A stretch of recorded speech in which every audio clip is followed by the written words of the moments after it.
Hey, this is Dave Pryor. Welcome to the Leading Agile booth here at Agile 2018. We're doing interviews all week long with speakers and thought leaders and people that are kind of making Agile grow and change. And sometimes they bring you a book. Let's try to hold that up. So Shane, Hastie, and Shannon, Ewan are here. Thank you for coming. Thanks for having us. Thank you from IC Agile. And Shane is co-author of this brand new book. What's the book about? Hash No Projects, moving to a culture of continuous value. Wrote it with Ewan Laybourne. Okay. And it's moving away from project-based thinking and funding to continuous flow, product-based work. Okay. Which is something that does seem to be a conversation that is growing. We need to get away from it. Why do we need to get away from it? Well, if you can do it in like a sentence or two. Bottom line. I know there's a whole book here. There's a whole book about it, but fundamentally because the project structure doesn't work for knowledge worker products. Okay. Products are continuous. They need to have an ongoing life. Okay. Whereas the concept of the project, it ends. It is defined as defined start, defined end. Team disappears. And if you're building a house, that makes perfect sense. There are lots of situations where project thinking is right. They're not in the knowledge worker product space. Okay. And all IT products are knowledge worker product space. And even when we launch them, we still have to support them. They've got to be supported, they've got to be maintained.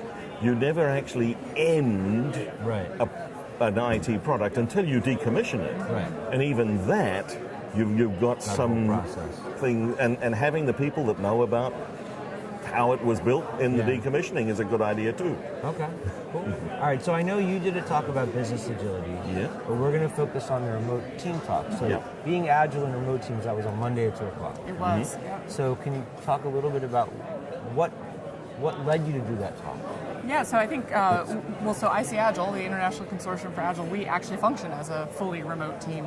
Okay. And that's we started out as a co-located team for a variety of reasons that have worked out well for us. We are now fully remote. Okay. And we've had some really interesting challenges, and we've overcome some challenges in terms of the tooling, in terms of our culture, in terms of how we get work done, et cetera. And so and we know that that's a hot topic as well. It was pretty well attended, and I think probably 90% of the people raised their hand that they were working on remote teams. So people are really looking for this type of advice, and we wanted to share our story. Okay, so what is the biggest learning that you've had, the biggest unexpected learning about getting to be a high-performing remote team? The unexpected learning. I mean, is there one thing that you were just like, I wasn't expecting us to be able to figure that out? Well, having fun remotely. Yeah, that's a good one. And the importance of building time in to have fun, even though you are distributed, you can have fun together. We have dance parties on Sococo. Okay. So you're using Sococo, that's one of the tools? That's one of the tools. It's our internal office software, basically, So I've been at places that try to use Sococo. We try to use it at LeadingAgile, and it seems like there's people that log in all day long, always in there, always in their room whenever they're in. And there's other people like me, if I'm home, I'm just going to work by myself because I feel more productive. How do you get everybody or do you have to get everybody to the same electronic space?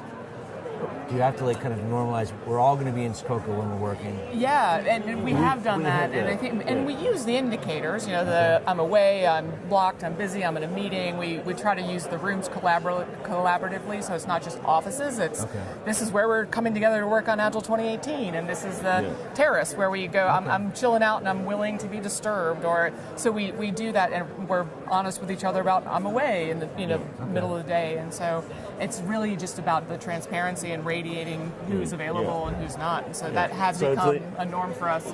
You get the visible indicators of presence, which is what you do get if you're in the physical space. Yeah. You can see, that person's head down, they shouldn't be interrupted. Well, on Sococo, we just put a little "Do not disturb me, please." Okay. And we're conscious, though, we don't come in the morning, switch on Do Not Disturb, and leave it there all day. Which is what I would probably I'm actively, I need a bit of concentration time, so leave me for a while, but now I'm heads up, yeah, I can be disturbed. I can be. We can have the conversation. Yep, or you knock on the Knock on door. door. All right, so I'm just gonna ask you for coaching now, because honestly, that would make me a little nuts. What I've seen in the past, sometimes with online stuff, there's people like me who are just kind of resistant to it. Because I'm working, and if I have this thing up and it's pinging and whatever, it's distracting. There's other people who are like, oh, well, where was Steve all day? He wasn't in Skoko. What's going on? Did you just take a day off? Right? So maybe I'll address the latter point first. I think something that we've, and of course I'm biased because I'm on the team, I believe we really have a strong sense of trust within our team. And so there's never a default, and you know, we communicate about this on our weekly iteration meetings, there's never a sense that people aren't working, and it's never about justifying what you did all day, et cetera, et cetera. So, and in fact, you know, because we are remote and we support partners all over the world, sometimes it's like, you know what, I'm going to take the morning off, but I'm going to work from 12 to 8, and that's when I'm going to be in Skoko, and it's more just letting each other know, so we really have we're not asking permission. Trust it's trust. We have trust. Yep, right. exactly. And it's not like a policing. You know, Shane wasn't in Skoko. He must. So there have been occasions when Shane looks like he slept in the office, kitchen. Actually, Did you have anybody that was resistant to it, that found it distracting? Because to me, it would represent a pretty significant shift in how I work when I'm at home. So, for me, I think I may have been skeptical in the beginning. I'm trying to harken back to that, because it was just like one more tool to be, you know, it's more like that kind of thing. Now I feel lost with that. I feel disconnected without it. It was really interesting. We were using the free version, and they took that away. And we thought, okay, we don't need this. We've got the other tools. We use Zoom, we use Slack and all of those things. And within a week, we were all clamoring for the presence indicator and that feeling. It actually does give us that feeling of being together. I was amazed because I had thought, oh, well, you know, this is just another trivial tool. But when it was gone, I felt the lack. And it really did make a difference to us. So it's enabled a lot of inside jokes as well. There's like some fun things that you can do with it. But that's a whole other thing. How big is the team? Day to day, we've got, it's 8, 9. And then we have extended team who help us with other things, and then the community is truly global. No, but the community doesn't come into the Skoko office. So you have sort of a working agreement about where you're going to interact, the location of interaction. And different tools for different types of interaction. One of the things that we mentioned in our talk is emails for external use. We barely email each other. It might be a forward FYI, you need to be aware of this. Or to a client. But there's no internal conversation that happens over How do you email. do that? That's generally Slack. Slack, Skoko chat rooms. So this is another a working agreement that we're all going to check in Slack. And different tools have different levels of urgency. And if you tag somebody in Slack, that probably means you want them to respond to this. And that's kind of, if I was in the office, I need your attention, versus it's on the channel, look at it when you get a chance. So, and again, it's those subtle things that have become, it's a protocol. We have actually discussed it. I was going to ask, is this something that is, if I join as a new team member, is it documented? Documented. There's a little bit of me explain why I know.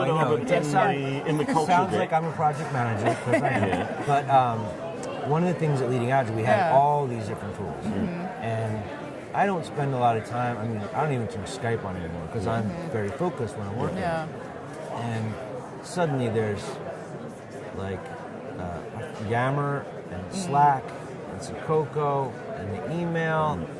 Twitter and all these things. It would take my whole day just to follow all that stuff. And I felt very overwhelmed by it, so I just bailed on all of it. And then I asked about it, and Dave Nicolette helped me understand, like, well, no, these are just all the ways you can connect with people here. You pick the ways that and I would say there's definitely, we've got some stuff in Google Docs where we talk a little bit about this, and we've been really conscious, especially as we've grown over the past year, we retrospect every month. Okay. We do virtually facilitated retrospectives, and it's always a conversation. The norms of communication. What do we need to know from each other? How, when, who needs to know what? Are people feeling like they're getting too much information, not enough, and because everyone has different styles, and even when it comes to being on video or not being on video, we're really explicit about, okay, this is a meeting where it's going to really help to have everyone on video, and then we also have casual Fridays where we don't expect people to be on video unless they're on a customer meeting. And if Shane's up for a 6 o'clock in the morning meeting, he's not on video. You don't want to see it. So I want to go to that one, and I know I'm kind of locked in on the tool, but when I get asked questions about this in class, this is not something that I've pursued before, so I'm trying to get kind of an idea how to answer this question. So whatever channels of media you're going to use to interact, establishing some type of norms of behavior. Yeah, that's really expectation important. of level of engagement, things like that, whether documented or not. That gives you a starting place, and then you can retrospect from there. Retrospect and be comfortable to let it adapt. Okay. As also what happens is when there's new team members, we might have a little bit more formality as they become more embedded in the team and they get to understand better. Then things change a bit, and that's a constant evolving pattern. Okay. Now, I know that you don't live in the same city. We do not. And you actually exist. We don't live in the same I know. hemisphere. I'm trying to be subtle and Oh, sorry. find a way I just blew the punchline. It's okay. But you have the problem that everybody asks, and I'm like, you can't fix this. Somebody's going to be up. Yeah. You're in Australia, right? I'm in New Zealand. New Zealand. There is a difference. I know, and I knew I was going to get it wrong. Sorry. Okay. So you're in New Zealand and you're in Chicago, right? Yep. So how do you cope with that? Well, for me, it actually works out really well. Okay. Because not only are we distributed across time zones, we support a truly global community. We have customers and member organizations in every single time zone. Okay. So we need to provide support to them when they need it. Okay. So for me, 2 or 3 days a week, I start early. How early is early? 7 o'clock my time. And for family and personal reasons, I actually very often need to take time in the middle of my day. So sort of from 2 o'clock until 5, 6 o'clock, I want to take time out. My wife has had some health issues, so we've been looking after that. We have a 16-year-old granddaughter that lives with us, so I've got a whole lot of things that you need to take care of during the day. But then I'll come back to the office and often sit from 8 until midnight, or 9 until 11, depending on what's happening. So I'm supporting a lot of our customers in Europe at that stage. So and that actually works well, and we've and we talk about what are the hours that we really want to reserve for team time, because the way the time zones shift in Southern Hemisphere, Northern Hemisphere, this time of year we have maybe 1 hour of overlap, and then we'll have three once the time shifts. And so we're looking at, I'll, if I need to work with Shane, I'll plan ahead and say, okay, I'm going to work until 8 p.m. tonight so that we can collaborate. And we have some of the team are on the east coast of the US, and that's even further offset. And Kevin, I think, 2 or 3 days a week. Yeah, he'll shift. He'll shift. He starts to New Zealand, that's exactly 12, right? No, that's getting to 18 16, 18 hours. Okay. Yeah. And we're just really, again, the transparency, like in the indicators in Sococo, we all have access to each other's calendars. Yeah. We just look. See when each other's it's just about like, hey, I got an appointment here, or I'm going to start late today, I'm going to start early, and as long as we're meeting our commitments. And it's about outcomes, not outputs. Something that's in the book. That's another thing that trust-wise you've got to work. To me, it just feels like there's a lot of historically built-in negative thinking that's almost like a hangover. You've got to learn how to shed. You've got to unlearn that. And one of my strong bias, like I'm, in my past experience, I've done a lot with leading teams and recruiting teams and interviewing, and for us, it would be this way anyway. But when we bring on new people, I mean, we have a really rigid or rigorous, I guess is the right word, not rigid, because but yeah, exactly, and being super honest with people, like, this is the work environment. Like, are you okay in a situation where you won't see a colleague in person for a few months, or how are you going to handle this? How are you going to? And so we need to make sure, out of the gate that it's the right fit, because and that's like preventing exactly, and it's sort of like facilitation. An ounce of prevention is worth a pound of cure in terms of your design. So we're trying to stop a lot of those problems before they happen. Okay. Yeah. Are there problems you've encountered that you're still struggling with from a distributed team perspective?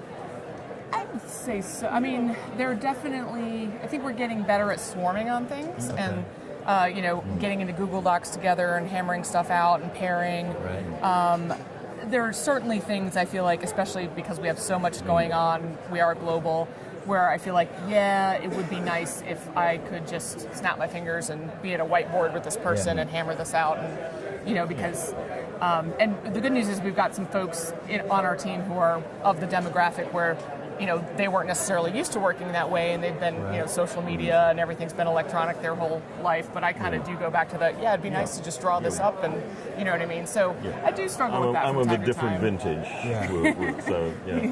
So the tools that you're using are really important. But if it's a whiteboard that you want, how do you solve that?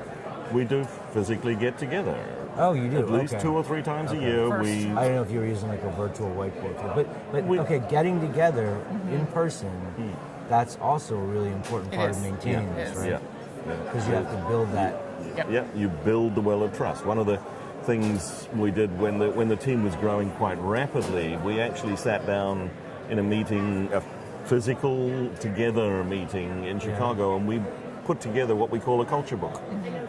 Okay. We defined what we want our culture to be, and then how that culture should be exhibited.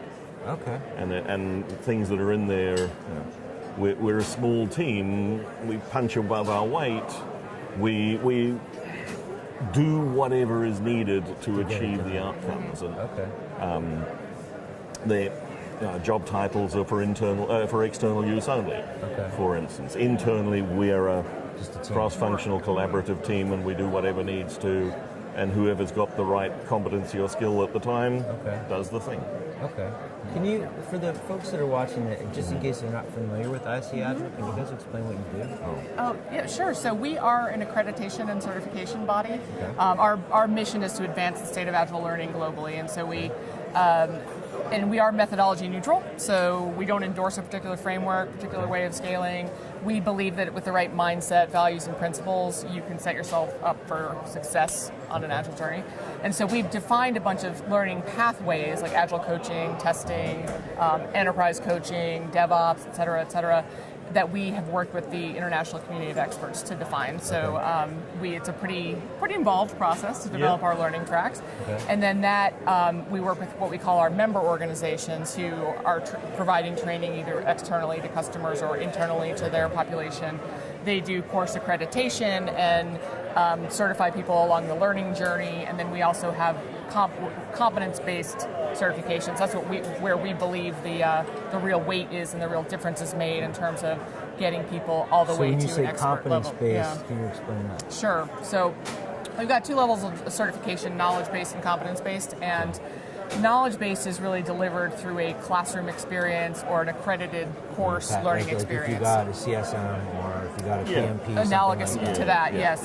And competence-based is really, you've taken the learning outcomes that are on that particular pathway, you have applied it, you've developed genuine competence that you then come before a panel of experts and showcase and demonstrate. So using the example of coaching, you have to submit facilitation is a really important skill for high-performing teams. You have to submit a video of yourself facilitating an Agile practice with an original design. You have to do a 10-minute professional coaching demonstration with a real scenario. You have to do a mentoring demonstration. You have to submit references from the field, et cetera. So, that might have been a longer-winded answer. No, it was really good, because that's one of the common complaints, and I know the Scrum Alliance is trying to solve it, but one of the complaints about CSM is you sit in a room for 2 days, I certified a 13-year-old Girl Scout one time. Yeah, so we're looking at the journey. A 13-year-old Girl I think Scout. she was the youngest Scrum Master. I taught a troop of Girl Scouts, but the youngest girl in the class was 13. I did it as a 3-day class. But it doesn't. In the same way that PMP doesn't mean you're a good project manager. Yeah, it's that is a knowledge certification. You're certifying this person knows something, not that they can do something. Right. Whereas a competency-based certification, which you would definitely want for coaching. Yes. You are proving to a group of your peers, I'm good at this, that you I've had an can impact. do it. I can do it. Yeah. And the rubric that people are assessed against, it's rigorous. I've just been through it. In December, I failed. Okay. Well, I think that's July, a very important thing. If one of the people who works there. Yeah. And in July, actually, I passed. And 20% of people pass on the first try. Wow. Yeah. So it's tough. It's got some and the teeth. feedback and the learning from failing in December was incredibly valuable. Wow. The assessment panel were incredibly caring in the feedback they gave me. They was very explicit. Here is where you fell short. These are the things you need to do. But I felt deeply supported and nurtured in order to go and do that. You get there. That's awesome. Yeah. And so what about? Go ahead. So just to say, we really look at the knowledge-based certifications as the beginning of the journey, not the end of the journey. And that's getting you on that pathway to build competence. Yeah. And this is the next step. Okay. So. I know that the organization is not that old, right? It's several years. Right? Yes, not very old. Officially started in 2010, and really more so, I would say 2013, 2014 was where the. So what's the growth like? How's that been? It's been solid. I mean, we're committed to sustainability, so we're not looking to just double. Yeah, but we have been consistently growing year over year at about 50 to 60%. Okay. So yeah, cool. That's awesome. And growing and getting into new regions, building new learning tracks, all kinds of stuff. So yeah, that's great. If people are watching this and they want to hear more about the remote team stuff, is there a way that they can do that? I mean, are you going to publish it online or anything like that? The deck and the workbook are already actually on the Agile Alliance website, so people can download that. Okay. We'll probably what if they're not members of the Alliance? Can they get in touch with you? Just get in touch with us. info@icagile.com is a good way to reach us, and then we both, Shannon at icagile.com. And Shane at icagile.com. That's nice to know. And there is actually a video of me giving the talk version of that rather than the workshop version. Okay. I gave that at the Agile Business Conference in Moscow last year. So on YouTube you can find that iteration of the talk. This was awesome. Thank you both for coming. Thanks so much, Dave. Appreciate it. Thank you. And thank you very for the book. much. They can get this on Amazon? Not yet. Okay. But they can get it at infoq.com. All right, infoq.com. Were you still writing for them too, or is that? Yeah. Cool. All right. So you can also see Shane's stuff on infoq.com. Thank you right. very much. Thank you Enjoy so the rest much. of the conference. You too. Goodbye to the people. Bye.